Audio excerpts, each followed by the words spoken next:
Okay, welcome everyone to the first movie review of year 4 of Big Damn Cast. Yeah, we've been doing this for 3 years, so let's crack on. It's been a bumper week. This weekend just gone, we got not only Disney Pixar's Toy Story 4, we also got the anticipated is the wrong word, but the movie what I'm curious about, the Child's Play remake slash reboot. So let's start off with a known quantity.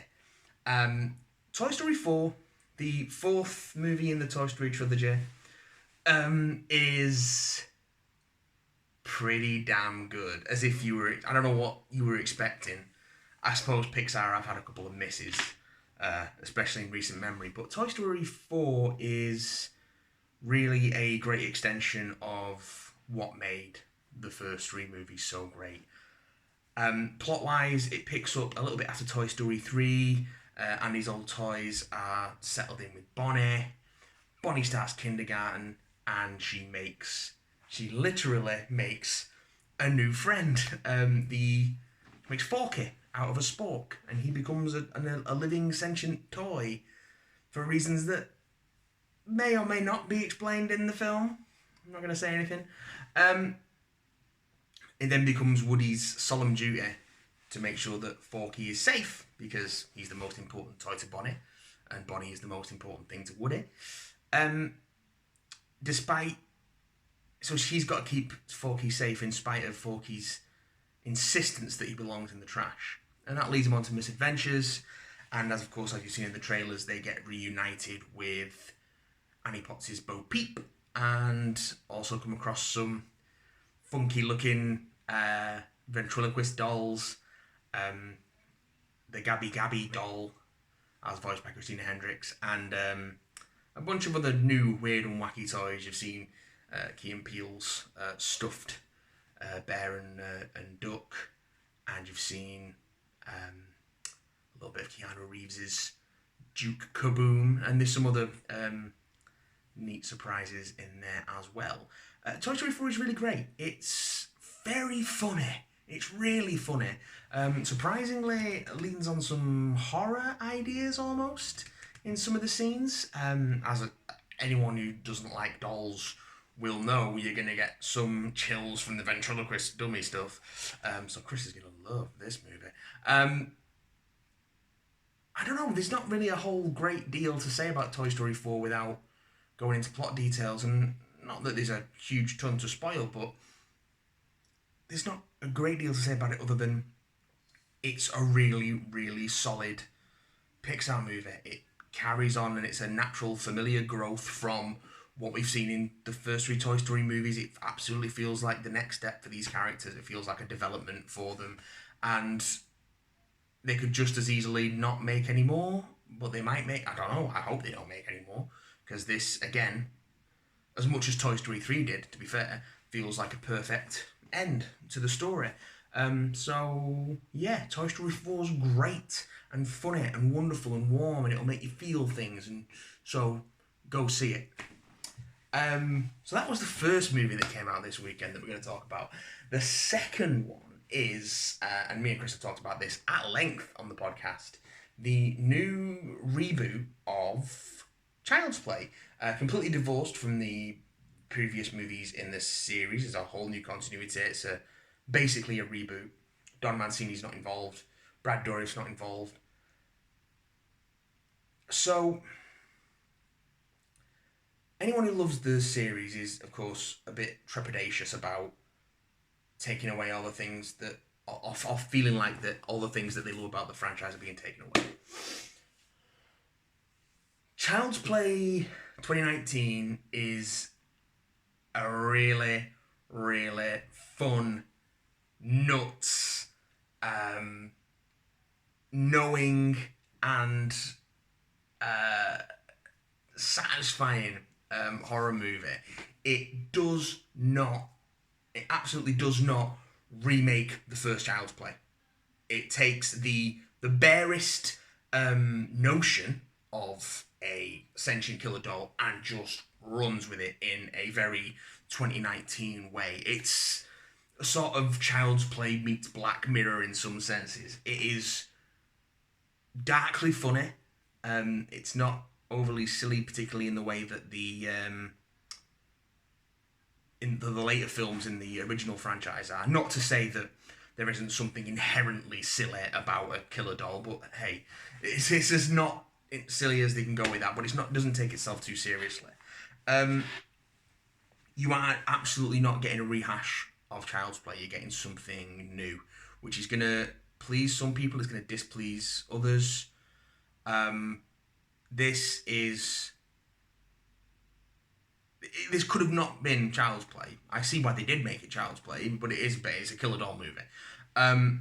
It uses familiar trappings, but not really any of the familiar plot, few character names. And I think that was actually a really good thing. I think that was his greatest strength in this case. It's got teeth. It's a horror movie that doesn't.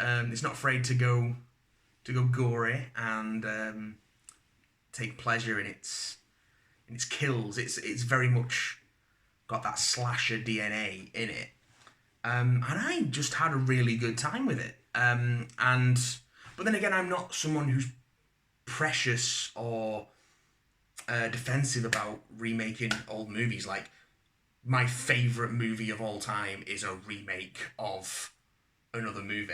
Like, my favourite movie of all time is the John Carpenter The Thing, which is a remake of the Howard Hawks The Thing from Another World. So, I ain't precious about things being remade or rebooted. And I honestly think that this has benefited from a fresh pair of eyes on the idea of Child's Play. And I think people will be upset, or at least dubious about the changes that they've made to Chucky as a character. But this isn't the same Chucky, so don't worry about it. They're just taking the concept and doing something new with it, which I think is the best possible thing that they could have done. And it's a great horror movie. I don't know if it's a great horror movie, but it's a good horror movie, and I had a great time watching it. It's got a really cool cast that actually a little bit underused. Like, it rattles along at a fair old pace. It's a very brisk 90 minutes, but no, it's real fun. The Andy and his mum dynamic is fresh from the and different from the original. They make more of other kids in that sort of environment, and the characters are all a bit more. They feel a bit more fleshed out, strangely, than in the original. But they're all different characters. It's not like they're not trying to do the same thing, and I think it really, really benefits from that. To the point where they could have just lost the Child's Play trappings, as I say, and just released it as something else. But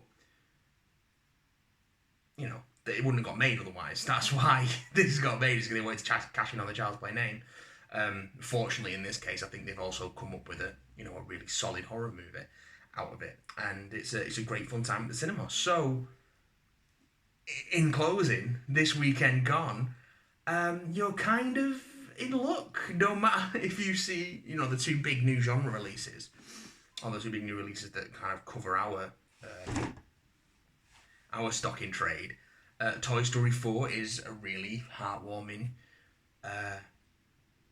funny and charming family film that has a lot to say about growing up and moving on and how you change as you get older. And Child's Play is a wacky, surprisingly brutal movie about a killer doll that not only visually references Texas Chainsaw Massacre 2 by having characters watch it, but also then makes visual callbacks to it later on with some of the stuff that happens. So that's a little tease of what to expect from that. So yeah, it's been a good weekend at the movies, and we'll talk more about that stuff in the next Big Damn Cast. I hope you enjoyed our third anniversary episode, and welcome to year 4. As always, get us at Big Damn Cast on Twitter, bigdamncontact@gmail.com if you've got something to say and you want to get in touch with us on the show. And yeah, Big Damn Stream on Twitch. We'll be doing bits and pieces on there, so I'll see you there. I did not expect to like Child's Play this much. Truly, we are in the mirror universe.